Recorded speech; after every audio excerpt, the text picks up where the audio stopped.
ओम माता रामो मत्पिता रामचंद्र स्वामी रामो मत्सखा रामचंद्र सर्वस्वं मे रामचंद्रो दयालुर नानिं जाने नैव जाने न जाने।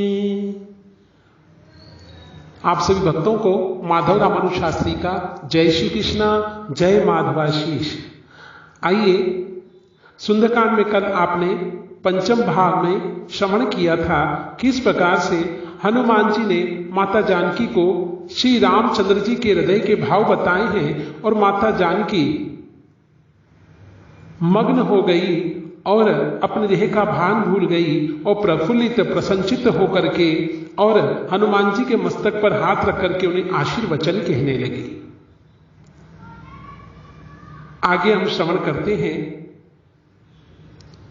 निशिचर निकर पतंग सम रघुपति बान कृसान जननी हृदय धीर धरु जरे निशाचर जानु लखन सिया राम जय जय राम रमापति राम जय जय राम। राक्षसों के समूह पतंगों के समान है और श्री रघुनाथ जी के बाण अग्नि के समान है।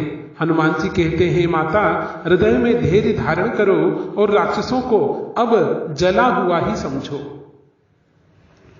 जो रघुवीर होती सुधि पाई करते नहीं विलंब रघुराई राम बान रवि उए जान की तम बरूत कह जातु धान की। श्री रामचंद्र जी ने यदि खबर पाई होती तो वे विलंब न करते। हे माता जानकी, राम बाण रूपी सूर्य के उदय होने पर राक्षसों की सेना रूपी अंधकार कहाँ रह सकता है। अब ही माँ तुम्हें जाऊं लवाई प्रभु आय सुनई राम दुहाई।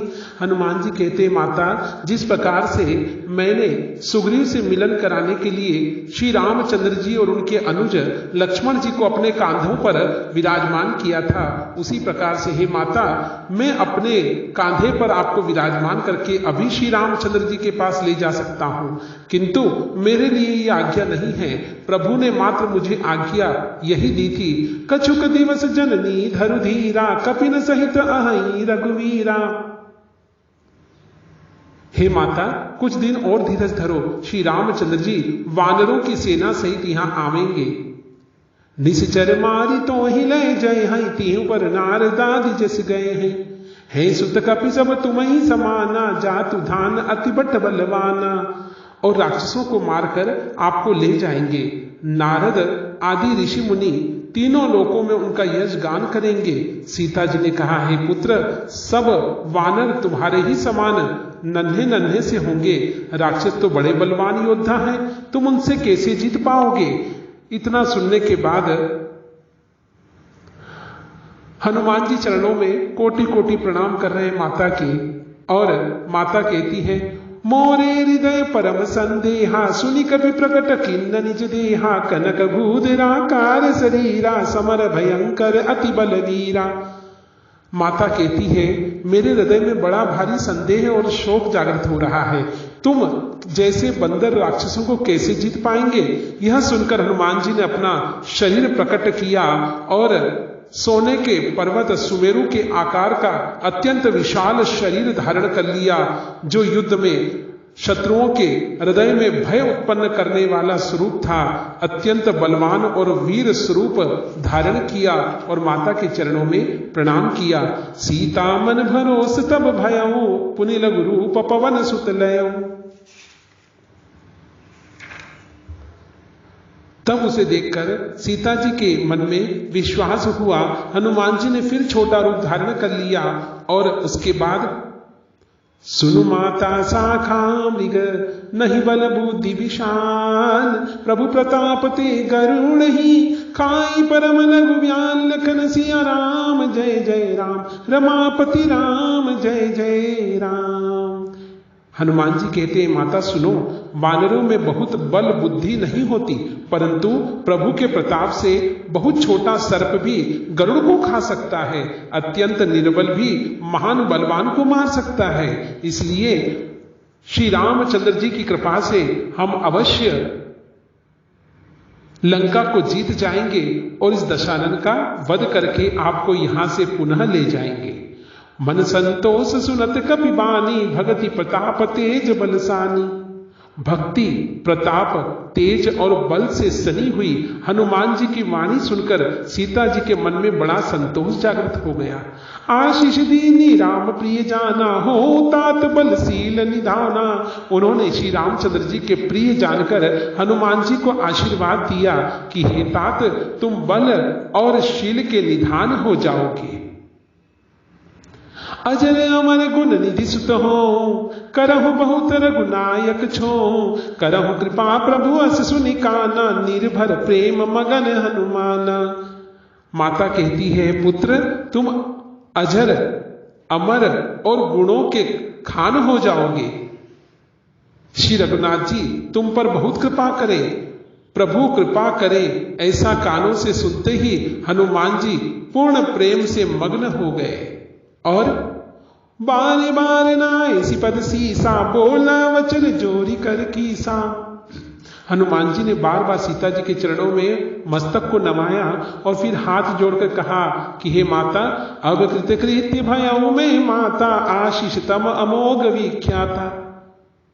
हे माता, अब मैं कृतार्थ हो गया, आपका आशीर्वाद अमोघ जो अचूक है वह मुझे प्राप्त हो गया है। यह बात बहुत ही प्रिय लग रही है। सुनो माँ तुम्हें अतिशय भूखा, लागी देखी सुंदर फल रूखा। सुनु सुत करहि विपिन रखवारी, परम सुभट रजनी चर भारी। हे माता सुनो, सुंदर फल वाले वृक्षों को देखकर मुझे बड़ी ही भूख लग गई है। सीता जी ने कहा, हे पुत्र सुनो, बड़े भारी योद्धा राक्षस इस वन की रखवाली कर रहे हैं, इसलिए तिन कर भय माता मोहि नाही, जो तुम सुख मानहु मन माही। हनुमान जी ने कहा, हे माता, यदि आप मन में सुख माने तो मुझे उनका भय तो बिल्कुल नहीं है।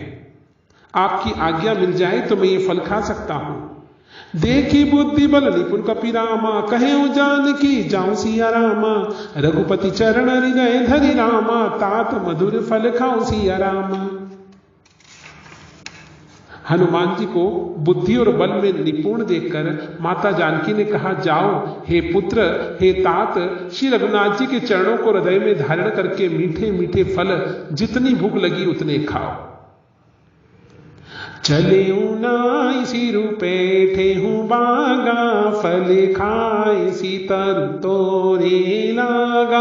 रहे तहाँ भाऊ बट रखवारे, कछु मारे सी कछु जाई पुकारे। वे सीता जी को सिर नवाकर चले और बाग में घुस गए। फल खाए, वृक्षों को तोड़ने लगे। वहां बहुत से योद्धा रखवारे थे, उनमें से कुछ को तो मार डाला और कुछ ने जाकर रावण से पुकार की और उनसे निवेदन किया, नाथ एक आवा कपि भारी, तेहि अशोक वाटिका उजारी। खाए सी फल अरु विटप उपारे, रक्षक मर्दी मर्दी महिलारे। हे नाथ, एक बड़ा भारी वानर आ गया है, उसने अशोक वाटिका उजाड़ डाली है, फल खाए, वृक्षों को उखाड़ डाला और रखवालों को मसल मसल कर जमीन पर डाल दिया है। सुनि रावण पट हे भटनाना, तिनहि देखि गर्जे हनुमाना। सब रजनी चरे कपि संघारे, गए पुकारत कछु अध मारे। यह सुनकर रावण ने बहुत से योद्धा भेजे। उन्हें देखकर हनुमान जी ने गर्जना की। हनुमान जी ने सब राक्षसों को मार डाला। कुछ तो अधमरे से वहां पर तड़प रहे थे और कुछ चिल्लाते हुए भाग रहे थे।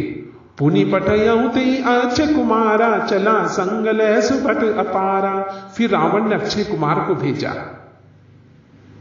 अक्षय कुमार रावण का सबसे छोटा पुत्र था। वह असंख्य श्रेष्ठ योद्धाओं को साथ लेकर चला। उसे देखकर के हनुमान जी आवत देखी विटप गई दर्जा, ताहि निपाति महाधुनि घर जा। हनुमान जी ने उसे देखकर एक वृक्ष उखाड़कर हाथ में ले लिया और ललकारा और उसे मारकर महाध्वनि बड़े वेग से गर्जना की। कछु मारिसी कछु मर्दिसी, कछु मिलाइसी धरि धूरि। कछु पुनि जाई पुकारे, प्रभु मरकट बल भूरि। लखन सिया राम जय जय राम, सियापति राम जय जय राम। उन्होंने सेना में कुछ को मार डाला और कुछ को मसल डाला, कुछ को पकड़ पकड़ कर धूल में मिला दिया।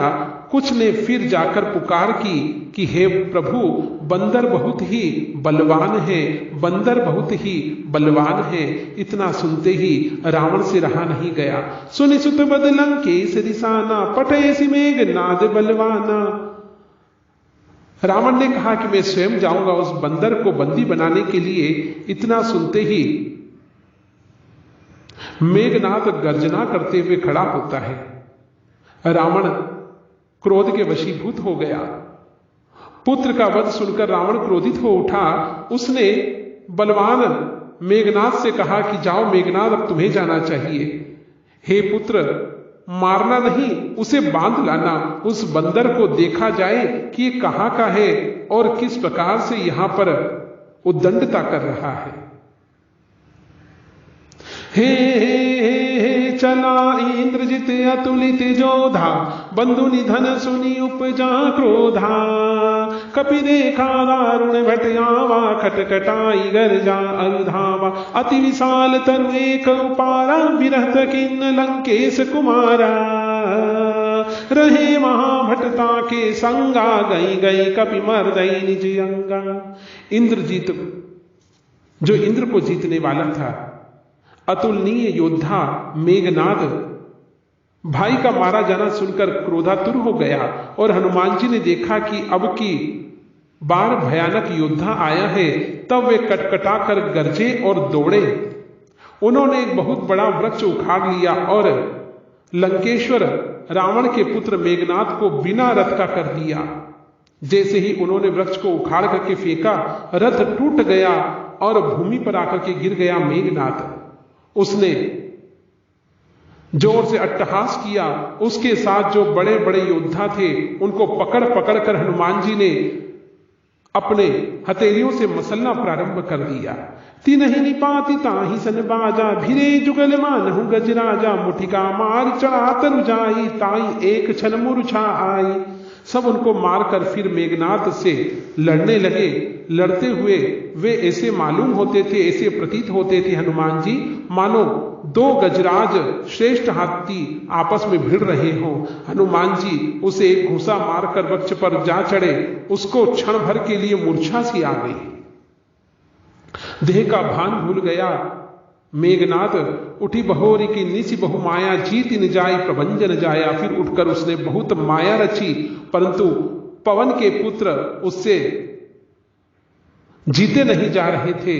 ब्रह्मस्त्र ते सांधा, कपि मन की न विचार। जो न ब्रह्म सर मान हो, महिमा मिटे अपार। लखन सिया राम जय जय राम, रमापति राम जय जय राम। अंत में जब और कुछ नहीं सूझा मेघनाद को, उसने अपने तरकश, जिसमें बाण रखे जाते हैं, तरकश से एक ब्रह्मास्त्र निकाला, उसका संधान किया, प्रयोग किया।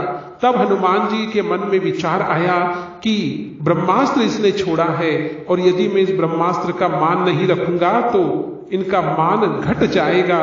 इसलिए रुद्र के अवतार, महादेव के अवतार श्री हनुमान जी महाराज ने जैसे ब्रह्मास्त्र को देखा और प्रणाम करके मस्तक को झुका लिया। हनुमान जी कौन है? पवन पुत्र हैं। हनुमान जी कौन है? अंजनी नंदन है। हनुमान जी कौन है? रुद्रावतार है। हनुमान जी कौन है? देवादिदेव महादेव के अवतार है। ये तो आप सभी भक्त लोग जानते हैं कि हम लोग कहां रहते हैं। हम इस मृत्युलोक में रहते हैं, इस पृथ्वी पर रहते हैं। और मृत्युलोक किसको कहा जाता है? जहां पर एक बार किसी का जन्म हो जाए तो उसकी मृत्यु अटल हो जाती है। किंतु ब्रह्मा विष्णु सदाशिव जानत अविवेका, कहते हैं कि ब्रह्मा विष्णु महेश तीनों ही देवता है, देवतुल्य है, और ओमकारेश्वर में तीनों एक स्वरूप ही माने जाते हैं। ब्रह्मा विष्णु महेश तीनों भगवान बनकर के सत्यलोक में विराजमान रहते हैं, आकाश मंडल में विराजमान रहते हैं। क्यों? क्योंकि ये भगवान हैं। और भगवान क्यों है? क्योंकि ये तीनों ही एक दूसरे का सम्मान किया करते हैं, एक दूसरे को प्रणाम किया करते हैं, इसलिए भगवान है। हम इंसान हैं क्योंकि हम एक दूसरे की सदैव निंदा किया करते हैं, ईर्ष्या किया करते हैं, दूसरों की चुगली किया करते हैं, एक दूसरे की बात काटने का प्रयास करते हैं, इसलिए हम इंसान हैं। तो आज देवादिदेव महादेव के रुद्र अवतारी हनुमान जी महाराज ने मस्तक को झुका करके प्रणाम किया और ब्रह्मास्त्र में स्वयं बंधने को तैयार हो गए। ब्रह्म बाण कपि कहु तेहि मारा, परति हुमार कटकु संघारा, तेहि देखा कपि मूर्छित भयउ, नाग पास बांधे सिले गयउ। कहते हैं जाकी रही भावना जैसी, प्रभु मूरत तही देखई तैसी। जिसकी जैसी भावना होती है प्रभु के वैसे ही दर्शन दिखाई देते हैं। जिन हनुमान जी महाराज को हम अष्ट सिद्धि नवनिधि के दाता के रूप में पूजा करते हैं, वही जब राक्षसों की नगरी लंकापुरी में प्रवेश करते हैं तो हर कोई उनको वानर के रूप में, बंदर के रूप में देख रहा है। और ऐसा ही विचार करके मेघनाथ ने उनके ऊपर ब्रह्मास्त्र चलाया है। उसे हनुमान जी को ब्रह्म बाण मारा, जिससे लगते ही वे वृक्ष से नीचे गिर पड़े, परंतु गिरते समय भी उन्होंने बहुत सी सेना मार डाली। तेहि देखा कभी मूर्छित भयउ, नाग पास बांधे सिले गयउ। जब उसने देखा कि हनुमान जी मूर्छित हो गए हैं, तब वह उनको नाग पाश में बांध करके वहां से ले गया। जासु नाम जप सुनहु भवानी, भवबंधन काटहि नर ज्ञानी, तासु दूत की बंध तरुआवा, प्रभु का रज लगी कपि बंधावा। देवादिदेव महादेव राम कथा सुनाते हुए कहते हैं, हे भवानी सुनो, जिसका नाम जपकर ज्ञानी विवेकी मनुष्य संसार के जन्म मरण के बंधन को काट डालते हैं, उनका दूत कहीं बंधन में ना आ सकता, नहीं आ सकता। किंतु प्रभु के कार्य के लिए हनुमान जी ने स्वयं अपने आप को ब्रह्म पास में बांध लिया है। कपि बंधन सुनि निशिचर धाये, कौतुक लागी सभा सब आए, 10 मुख सभा दीखि कपि जाई, कहीं न जाई कछु अति प्रभुताई। बंदर का बांधा जाना सुनकर राक्षस दौड़े और कौतुक के लिए, तमाशा देखने के लिए सब सभा में आ गए। हनुमान जी ने जाकर रावण की सभा देखी, उसकी अत्यंत प्रभुता, ऐश्वर्य कहीं भी वर्णन करने योग्य नहीं है, इतना विशाल था। कर जोरे सुर दिशिप विनीता, भ्रिकुट विलोकत सकल सभीता, देखी प्रताप न कपि मन शंका, जिमि अहि गन महु गरुड़ असंका। देवता और दिक्पाल हाथ जोड़े बड़ी विनम्रता के साथ भय विहल होकर रावण की सभा को देख रहे हैं। उनका ऐसा प्रताप देखकर श्री हनुमान जी के मन में जरा भी डर नहीं हुआ, भय व्याप्त नहीं हुआ। वे ऐसे निशंक खड़े रहे जैसे सर्पों के समूह के बीच में गरुड़ निशंक निर्भय होकर के खड़े रहते हैं। कपिहि विलोकी दसानन, बिहसा कहि दुर्बार, सुत बद सुरती की निपुनी, उपजार दय विषाद लखन सिया राम, जय जय राम, रमापति राम, जय जय राम। हनुमान जी को देखकर रावण दुर्व्यसन कहता हुआ खूब अट्टहास करके हंसने लगा। फिर पुत्र वध का स्मरण किया तो उसके हृदय में विषाद उत्पन्न हो गया। आइए षष्ठम भाग के इस सुंदरकांड की कथा को यही विराम देते हैं। जय श्री कृष्णा, जय माधवाशीष, जय श्री राम।